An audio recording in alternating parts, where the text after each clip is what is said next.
Olá, tudo bem? Os livros são mágicos, não é?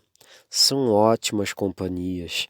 É igualmente legal quando estamos nos divertindo com os amigos. Aproveite agora para ler uma história que começa quando a toupeira sai de sua toca pela primeira vez, encontra amigos e um mundo de aventuras. Nós estamos na página 14 da apostila de língua portuguesa do sétimo ano do primeiro semestre de 2020, da Prefeitura do Rio de Janeiro. Texto 6. O vento nos salgueiros. Bom, um primeiro comentário é a respeito da estratégia de leitura que diz respeito ao título. O título desse texto 6 é O Vento nos Salgueiros. Será que nós vamos encontrar alguma referência sobre esse vento nos salgueiros e sobre os salgueiros? Será que esse salgueiro é uma árvore? Será que isso vai aparecer agora na página 13 ou será que vai aparecer mais adiante? Por que será que a toupeira não ganhou um destaque nesse título? Será que nós vamos conseguir respostas para essas perguntas? A toupeira trabalhou a manhã toda para limpar sua casinha. O ar da primavera era revigorante. Da sua toca dava para ouvir o vento nos salgueiros. Era uma beleza e ela não queria perder isso. Então cavou e raspou com suas patinhas sem descanso, até finalmente, pop! Seu focinho saiu para fora à luz do sol. Ela saiu feliz para o ar livre e foi andando até o rio.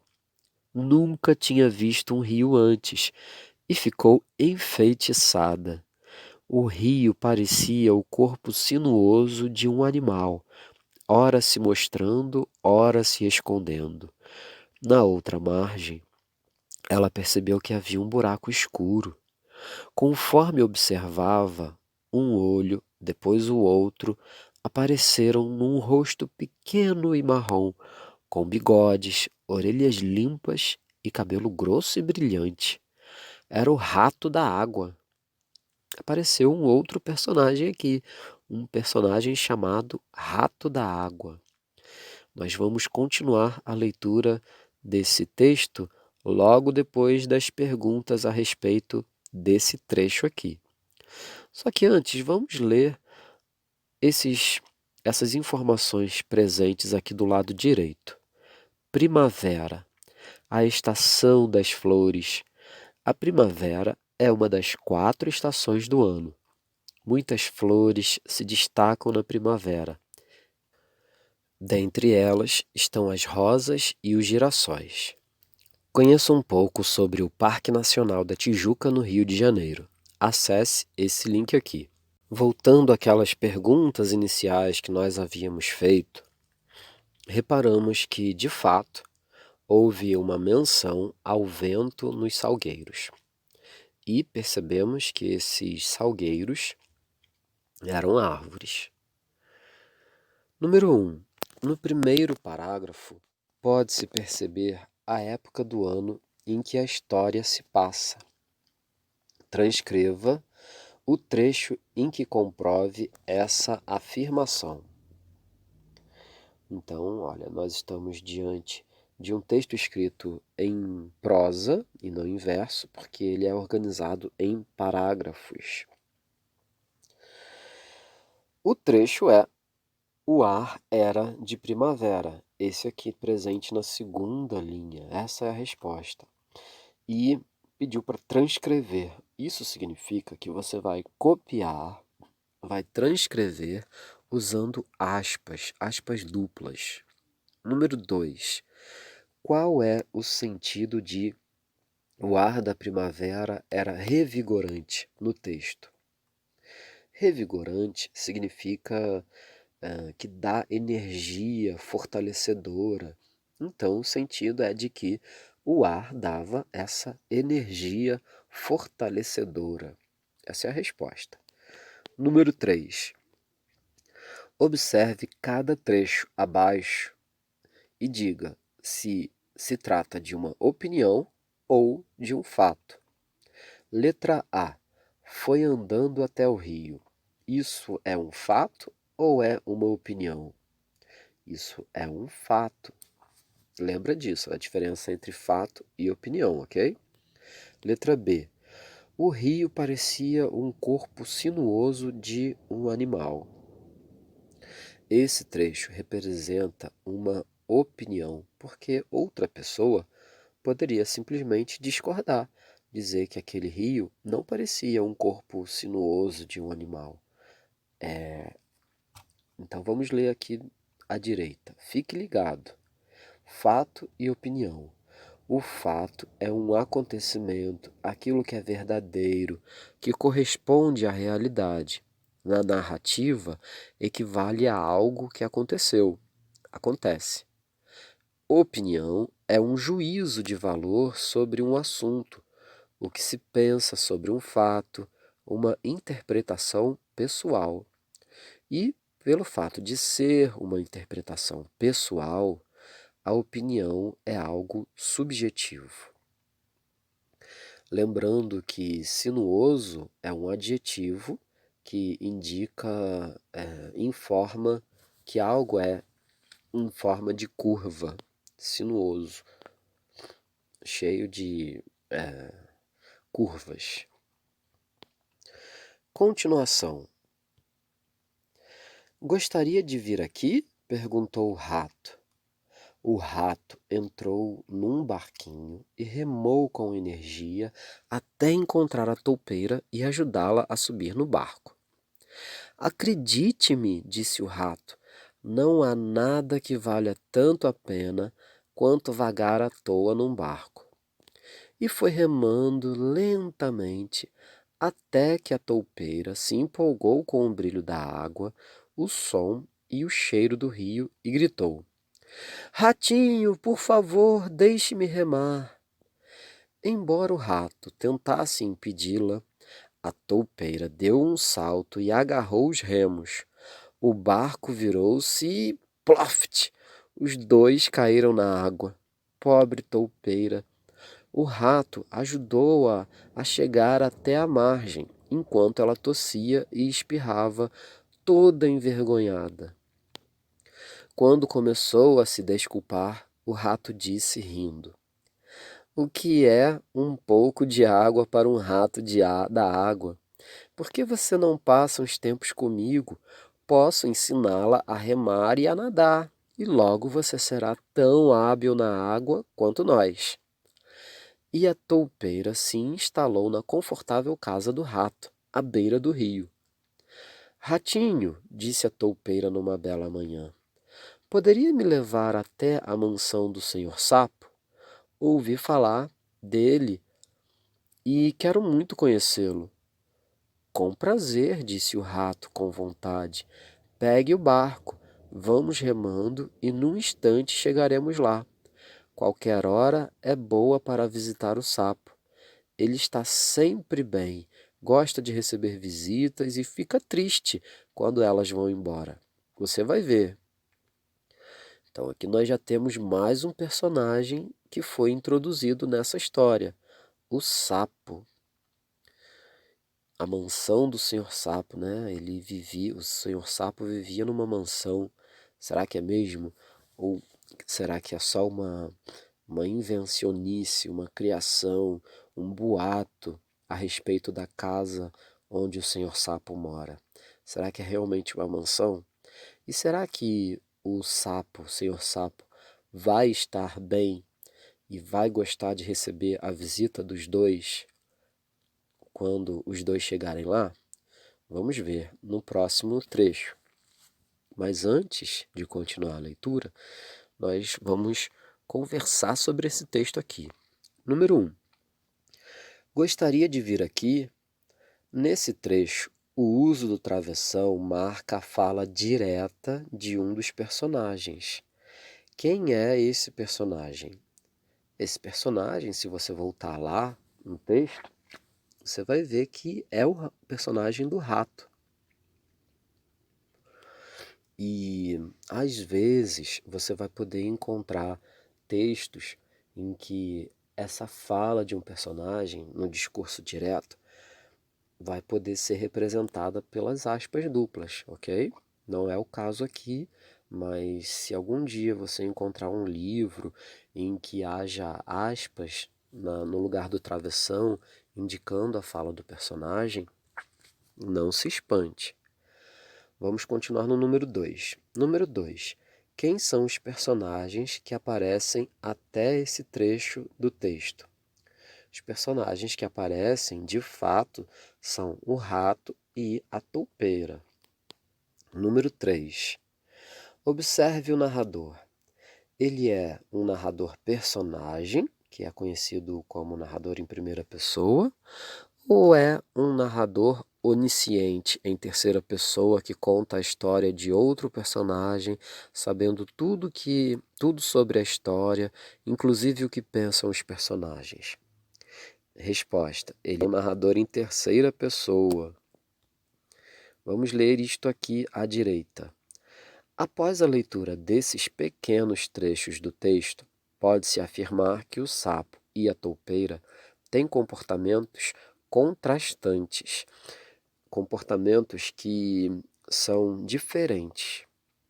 Relacione o comportamento a cada personagem. O personagem intimista era quem? E o personagem aventureiro era quem? Então você vai pegar o seu lápis, a sua caneta, aí na sua apostila, caso você a tenha, e vai ligar. Aventureiro era este personagem e intimista era a toupeira. Aventureiro, o rato. Levantando hipóteses, era o que estávamos fazendo, né? Imagine como será que o sapo receberá os viajantes?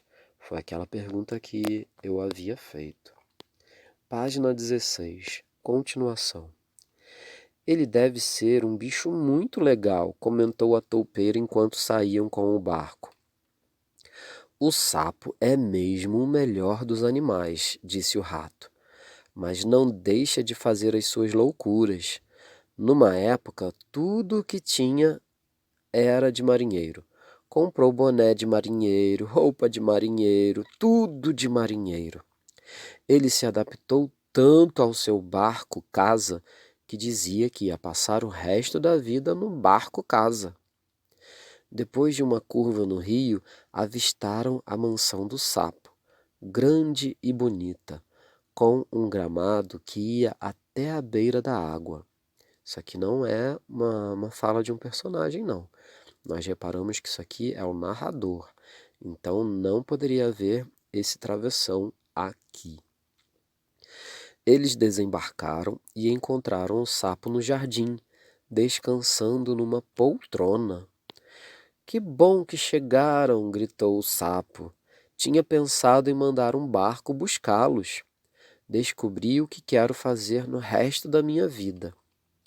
O rato suspirou e olhou expressivamente para a toupeira, enquanto o sapo os levava para a estrebaria e lhes mostrava uma carruagem pintada de verde e amarelo, com rodas vermelhas e um cavalo atrelado.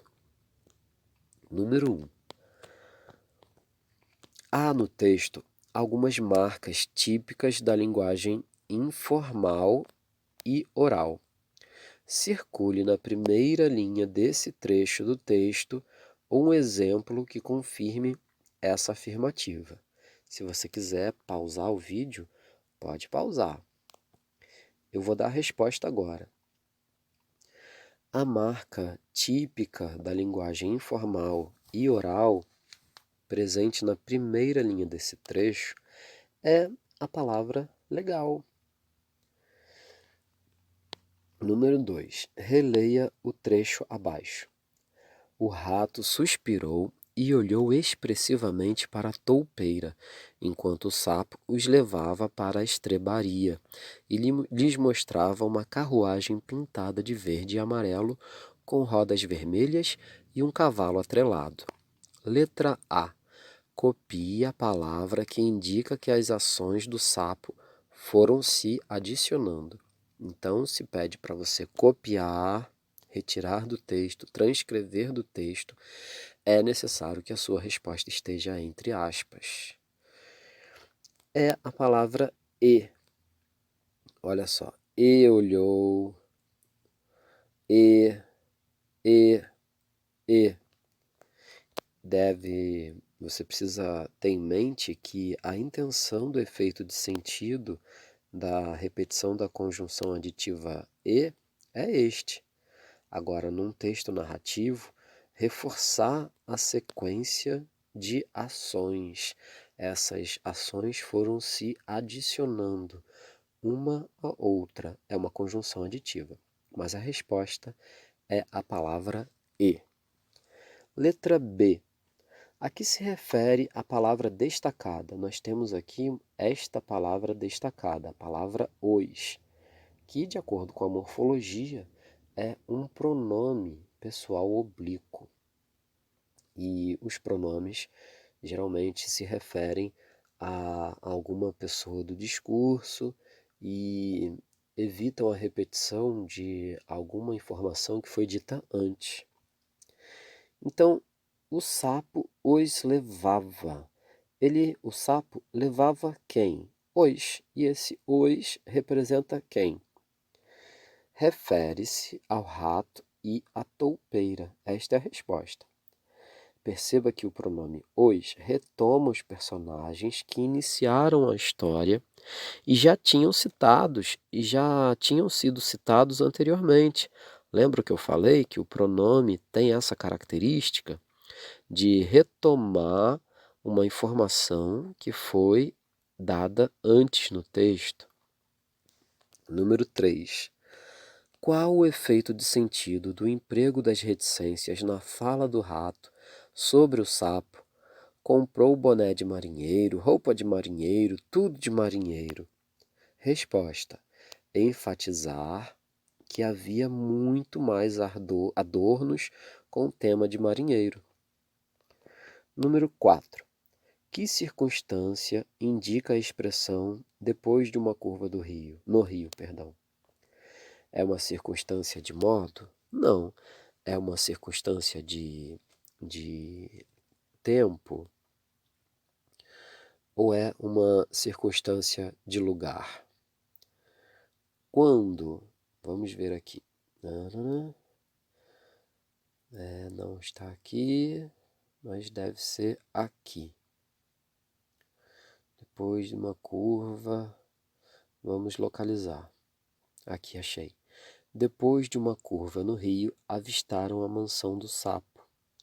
Você vai perguntar onde eles avistaram a mansão do sapo? Ou você vai perguntar quando eles avistaram a mansão do sapo? Para a resposta ser depois de uma curva no rio. Se você acha que é lugar, indica lugar, esse depois de uma curva no rio, você vai fazer a pergunta com o onde. E aí a circunstância vai ser de lugar. Notou como o sapo gostou de ver os viajantes? Bom ser bem recebido nos lugares, não é mesmo? Então, olha, nós acabamos de comprovar que o sapo gostou de receber os dois viajantes. Continuação. Este é o melhor modo de viajar, exclamou o sapo. A ampliação da paisagem, as estradas pitorescas, as colinas ondeantes,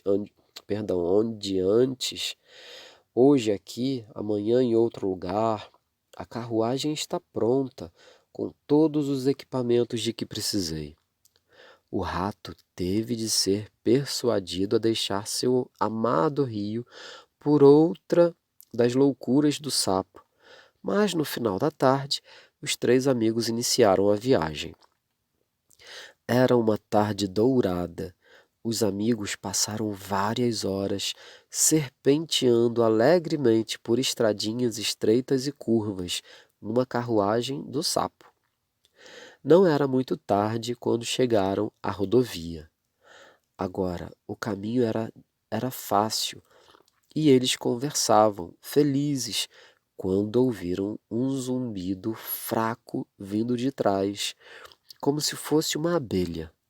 Um fraco tut-tut soava como um lamento de um animal ferido. Olhando para trás, o sapo e o rato viram uma nuvem de poeira com um centro escuro que avançava para eles a uma velocidade incrível. Eles não tinham ideia do que fosse e simplesmente continuaram a conversar. Num instante, aquela cena pacífica mudou.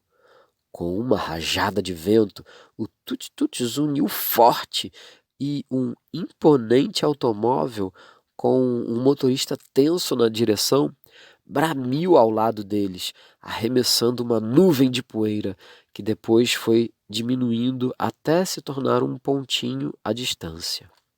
Uau, quem será que passou por eles desse jeito? Mistério vindo pela frente, hein? Vamos ler esse quadro do Fique Ligado. A denotação ou sentido dicionarizado do dicionário ocorre quando uma palavra é utilizada de modo mais conhecido, mais habitual. Uma palavra é usada no sentido denotativo, próprio ou literal, quando apresenta seu significado original, mais objetivo e comum. A denotação tem como finalidade informar o receptor da mensagem de forma clara e objetiva, assumindo assim um caráter prático e utilitário. A conotação ou sentido figurado é o uso mais poético, artístico de uma palavra, ligado ao pensamento particular de alguém, subjetivo. Uma palavra é usada no sentido conotativo ou figurado quando apresenta significados sujeitos a diferentes interpretações. Quando se refere a sentidos, associações e ideias que vão além do sentido original da palavra, dependendo do contexto em que aparece. É utilizada principalmente numa linguagem poética e na literatura, mas também ocorre em conversas cotidianas, em letras de música, em anúncios publicitários, entre outros. O que fazem os personagens no início desse trecho do texto? Você volta lá e nós temos a resposta, que os personagens estão saindo em viagem. Número 2. Onde se passa essa parte da história? Se passa lá no Rio ainda? Não. Resposta. Essa parte da história se passa nas estradas e na rodovia. Número 3. Pesquise no dicionário os sentidos das palavras destacadas. Letra A. A amplidão da paisagem. Letra B. As estradas pitorescas, as colinas ondeantes. Letra C. O rato teve de ser persuadido a deixar seu amado. E eu vou dar um tempo para você poder pesquisar, mas eu já vou dar a resposta agora. Amplidão significa imensidão. E na letra B, as estradas pitorescas. Pitoresco, aqui nesse contexto, tem o sentido de exótico, diferente. E ondeantes, onduladas. Letra C. O rato teve de ser persuadido. Persuadido significa, nesse sentido aqui, convencido. Número 4. Transcreva do último parágrafo uma expressão temporal. Expressão temporal é uma expressão que indica uma ideia de tempo. É aqui, olha, num instante, indica um tempo. Quando que aquela cena pacífica mudou? Num instante. Resposta de tempo. E lembre de colocar a resposta entre aspas, porque você transcreveu do texto. Antes de continuar a ler a história, imagine o que acontecerá com os viajantes. Será que esse novo personagem será um amigo? Será que será um inimigo? Vamos ver. Continuação, aqui na página 18. O cavalo, que sonhava calmamente com o pasto, empinou assustado e, embora a toupeira tentasse pará-lo, ele seguiu sem rumo com a carruagem e caiu numa vala ao lado da estrada. Em seguida, balançou mais um pouco e deu uma virada brusca. A linda carruagem verde e amarela, alegria e orgulho do sapo, estava tombada no chão, virada de lado, quase destruída. O rato pulava para cima e para baixo, enquanto a toupeira tentava acalmar o cavalo. Depois que o carro tinha sumido de vista, o sapo sentou-se no meio da estrada poeirenta e murmurou: Tut-tut, agora aquela é a única maneira de viajar. Liberdade para ir onde quiser, aonde quiser, o mais rápido possível. O que devemos fazer com ele? Perguntou a toupeira. Nada, respondeu o rato. Ele ficou desnorteado com o choque e será inútil para tomar medidas práticas. Eles carregaram o sapo até a cidade mais próxima, mandaram buscar a carruagem e o cavalo e tomaram um trem para casa. Depois dessas aventuras com o sapo, a vida da toupeira e do rato voltou à paz anterior, até que a toupeira pediu para conhecer o texugo, outro amigo do rato, que morava bem no meio do bosque selvagem. Vamos pensar, será que a toupeira, o sapo e o rato vão encontrar o texugo? Realmente, eles se encontraram, mas essa é uma outra etapa da encantadora história de Kenneth Grahame, recontada por Catherine Ellison e traduzida por Silvana Salerno, publicada pela Girassol em 2014. Número 1. Observe o trecho retirado do texto. Embora a toupeira tentasse pará-lo, ele subiu. A quem se refere esse termo lo? Quem que ela tava, que a toupeira estava tentando parar? Refere-se ao cavalo. Essa é a resposta. Número 2. Em uma narrativa, pode-se identificar momentos importantes, a situação inicial, a complicação, o clímax e o desfecho. De acordo com o que você leu, responda: qual é a situação inicial do conto? Resposta: é o momento em que a toupeira sai da toca e o rato a convida para entrar em seu barco. Número 3. Depois de tantas aventuras com o sapo, como ficou a vida da toupeira? Resposta: a vida da toupeira voltou à paz anterior até que pediu para conhecer um outro amigo do rato, o texugo. Parece que a toupeira gostou de participar das aventuras com seus novos amigos. Tomara, né? Que sim. Então nós terminamos aqui e no próximo vídeo nós vamos continuar, provavelmente com a leitura da página 19 dessa apostila. Espero que você tenha gostado. Um abraço e até o próximo vídeo.